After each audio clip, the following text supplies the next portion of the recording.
Nous allons voir aujourd'hui comment rédiger un test explicatif portant sur un phénomène naturel. D'abord, définissons le test explicatif.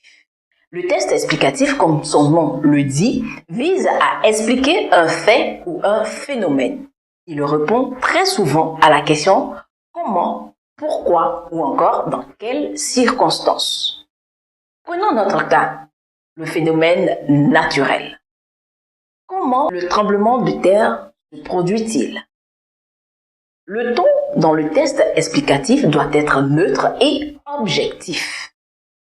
Le vocabulaire, quant à lui, doit naturellement porter sur des termes scientifiques.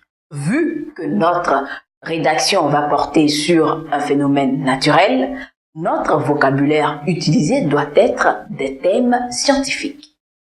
Mais il est bon aussi de savoir qu'un test explicatif se reconnaît par le temps, qui est le présent de l'indicatif, et aussi les dates, sans oublier les chiffres. Exemple, en 1936, les secouristes affirment que le tremblement de terre a fait 1800 morts. Avec la recherche des idées, il faut bien sûr les relier.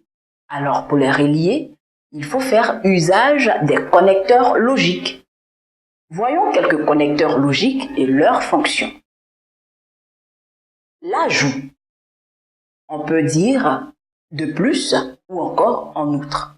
Pour la conclusion, enfin ou finalement. Pour la conséquence, on dira à cause de.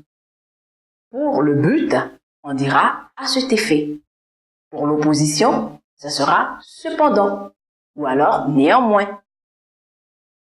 Le tremblement de terre, encore appelé séisme, est simplement le choc entre les plaques du manteau terrestre. Fais-le avec tes amis comme exemple en t'appuyant sur ce que je viens de dire pour aussi parler des tremblements de terre ou encore des éruptions volcaniques. Surtout, inspire-toi de ce que je viens de faire comme sujet. Succès.